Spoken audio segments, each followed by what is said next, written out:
जय Malhar news चॅनलच्या सर्व प्रेक्षकांना सपना चौधरीचा नमस्कार। जिल्हा परिषद नंदुरबारमध्ये कोट्यवधींच्या भ्रष्टाचाराचा आरोप।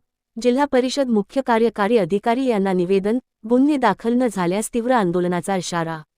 नंदुरबार जिल्हा परिषद नंदुरबार अंतर्गत महिला व बाल विकास विभाग, बांधकाम विभाग तसेच विविध शासकीय खरेदी प्रक्रियांमध्ये कोट्यवधी रुपयांचा भ्रष्टाचार, बनावट कागदपत्रांचा वापर, अनधिकृत प्रतिनियुक्त्या आणि शासन निधीच्या अपहाराचे गंभीर आरोप करत सामाजिक कार्यकर्ते आणि विविध संघटनांच्या पदाधिकाऱ्यांनी मुख्य कार्यकारी अधिकारी नमन गोयल यांना सविस्तर निवेदन सादर केले आहे।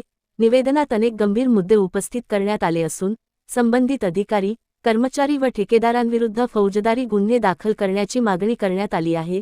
तसेच तात्काळ कारवाई न झाल्यास तीव्र आंदोलन छेडण्याचा इशारा देण्यात आला आहे।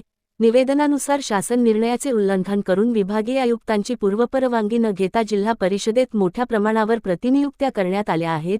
या प्रतिनियुक्त्यांद्वारे काही कर्मचाऱ्यांना आर्थिकदृष्ट्या लाभदायक कार्यासने देण्यात आल्याचा आरोप करण्यात आला आहे। तसेच पेसा व आदिवासी क्षेत्रात प्रत्यक्ष सेवा न देता अनेक कर्मचाऱ्यांनी वर्षानुवर्षे प्रोत्साहन भत्त्याचा लाभ घेतल्याचा दावा करण्यात आला असून अशा कर्मचाऱ्यांकडून भत्त्याची वसुली करून गुन्हे दाखल करण्याची मागणी करण्यात आली आहे। मुख्य कार्यकारी अधिकाऱ्यांचे निवासस्थान, जिल्हा परिषद मुख्यालय, कर्मचारी निवासस्थाने आणि पंचायत समिती नंदुरबार इमारतींमध्ये 2021 पासून कोट्यवधी रुपयांची दुरुस्ती व देखभाल कामे करण्यात आली। मात्र प्रत्यक्ष गरज नसताना तीच कामे पुन्हा पुन्हा अंदाजपत्रकात दाखवून रंगरंगोटी व किरकोळ दुरुस्तीच्या नावाखाली मोठ्या प्रमाणावर भ्रष्टाचार झाल्याचा आरोप निवेदनात करण्यात आला आहे।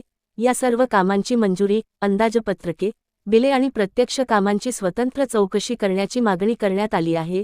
महिला व बाल विकास विभागामार्फत अंगणवाडी बालकांसाठी मल्टी मायक्रोन्यूट्रिएंट पावडर पुरवठा निविदेमध्ये मे नर्मदा एजन्सी, नाशिक यांनी खोटे टर्नओव्हर प्रमाणपत्र, बनावट अनुभव प्रमाणपत्रे आणि कथित बनावट NABL अहवाल सादर करून कार्यारंभ आदेश मिळविल्याचा आरोप करण्यात आला आहे। तसेच आदिवासी बालकांना 100% पुरवठा न करताही कोट्यवधी रुपयांची देयके अदा करण्यात आल्याचा गंभीर आरोप करण्यात आला आहे।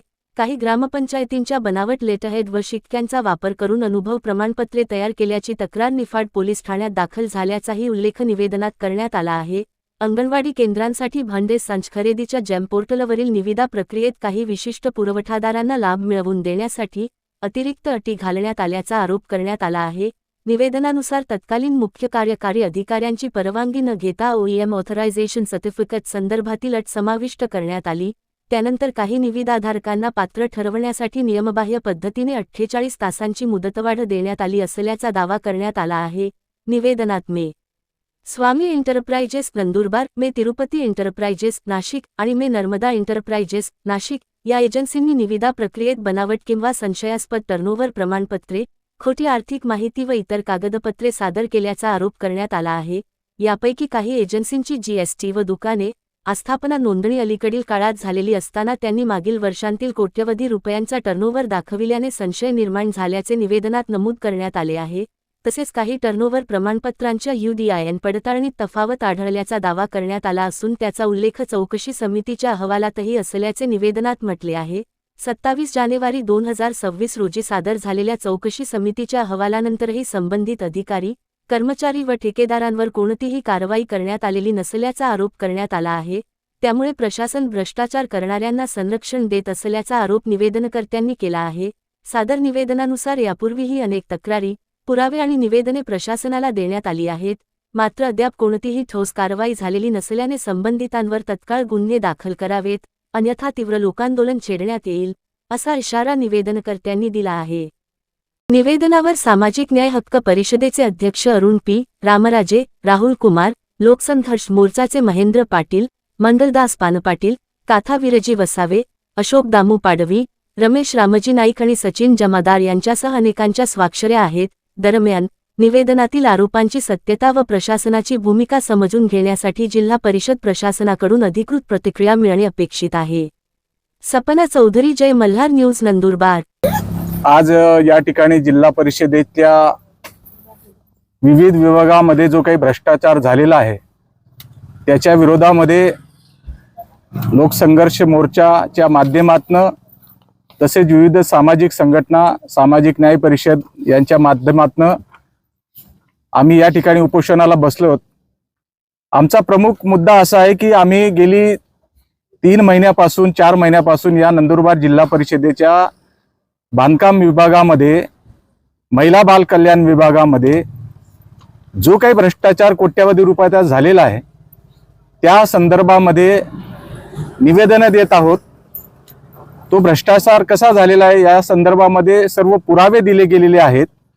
असं असताना या दोन्ही विभागांच्या अधिकाऱ्यांना पाठीशी घालण्याचं काम इथे जिल्हा परिषदेचे मुख्य कार्यकारी अधिकारी करत आहेत आणि त्याच्या विरोधामध्ये आम्ही जेवढ्या काही संघटना आहेत त्याच्यामध्ये प्रमुख संघटना, आता जो ताईंनी जो मुद्दा मांडला प्रतिभाताईंनी, की यांना मोठ्या प्रमाणामध्ये अधिकाऱ्यांकडनं संरक्षण मिळतं आहे आणि म्हणून हा भ्रष्टाचार आम्ही यापुढे खपवून घेणार नाही. आणि ज्या अधिकाऱ्यांनी हे केलेलं आहे संगनमताने, जे ठेकेदार आहेत वर्षानुवर्षे या जिल्हा परिषदेमध्ये एक आपली प्रॉपर्टी समजून मनमानी जे करतायत, हे जे रॅकेट आहे, हे सिंडिकेट आहे, हे बंद झालं पाहिजे. म्हणून आमची आज काही मागण्यांना आम्ही जे निवेदन कालच दिलेलं आहे जिल्हा परिषदेच्या सीओना, इथल्या प्रशासनाला, त्याची दखल जर घेतली नाही तर यापुढच्या काळामध्ये आंदोलन आम्ही तीव्र केल्याशिवाय राहणार नाही, हा इशारा आम्ही या ठिकाणी देत आहोत. केंद्र शासन आणि राज्य शासनानं मिळून नंदुरबार जिल्हा ॲस्पिरेशन डिस्ट्रिक्ट म्हणून जाहीर केलाय. विकासाच्या शेवटून पहिल्या दुसऱ्या पायद्यांवर असणाऱ्या या जिल्ह्यामध्ये इथल्या आदिवासी, इथल्या राहणाऱ्या रहिवासींचा सर्वांगीण विकास व्हावा या दृष्टीनं या जिल्ह्याचा ॲस्पिरेशन डिस्ट्रिक्ट म्हणून घोषणा झालेली आहे. असं असताना इथे वेगवेगळ्या प्रकारचा प्रचंड निधी, मग तो आदिवासी विकास विभागाचा असू दे, तो BPCL च्या माध्यमातून असू दे, वेगवेगळ्या NGOच्या माध्यमातून असू दे, असा सगळा निधी या जिल्ह्यामध्ये येतो. करोडो रुपयाचा निधी या जिल्ह्यामध्ये मिळत असताना मात्र इथल्या आदिवासींचा विकास न करता अधिकारी मोठ्या प्रमाणामध्ये मजा मारतायत आणि त्यात जिल्हा परिषदेच्या सीओच्या आशीर्वादानं जे काही सुरू आहे ते अतिशय निषेधार्ह असं सुरू आहे. मुख्यमंत्री असतील, दोघी उपमुख्यमंत्री असतील, यांनी या सर्व प्रकाराला आळा घालावा असं जाहीरपणे सांगून सुद्धा इथले सीओ मी कोणत्या तरी मोठ्या अधिकाऱ्याचा जावई असं सांगत यांना आशीर्वाद देतोय, हे बरोबर नाही.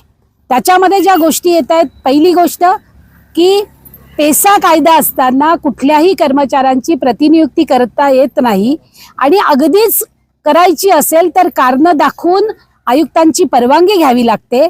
पण आपल्या लाडक्या कर्मचाऱ्यांना प्रतिनियुक्तीवरती खाली बोलवायचं आणि त्यांना आणि तिथल्या ठेकेदारांचं संगनमत करून लूट करण्याचं संपूर्ण जिल्हा परिषदेमध्ये चालू आहे. नंबर 1, यांची चौकशी करायला सांगितली, यांच्यावर कुठलेही गुन्हे दाखल होत नाहीत. यांच्या जे काही बंगले आहेत त्यांच्यावरती जे फर्निचर झालेलं आहे, जे बांधकाम झालंय, ज्याची दुरुस्ती झाली, त्याच्यावरही कोट्यवधी रुपयाची उधळण झालेली आहे. त्याच्यासाठी कुठल्याही प्रकारच्या आतापर्यंत तपासणी झालेली नाही, चौकशी झालेली नाही, मागणी करूनही त्याच्यावरती दखल दिली जात नाही. तिसरा जो मोठ्या प्रमाणामधला भ्रष्टाचार आहे तो म्हणजे महिला आणि बालविकासचा, ज्याच्यामध्ये अंगणवाड्यांना दिले जाणारी भांडी जी आहेत त्या भांड्यांच्या संदर्भामध्ये ती जी एजन्सी आहे, ती जी NGO आहे, तिच्याकडे तसा कुठलाही अधिकार कागद नसताना सुद्धा त्यांना तो टेंडर देण्यात आलेला आहे.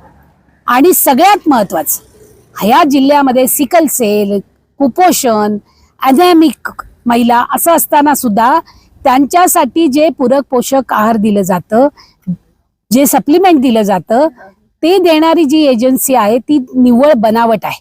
तिच्यावरती ओझरमध्ये पोलीस स्टेशनमध्ये गुन्हा सुद्धा दाखल करण्यात आलेला आहे.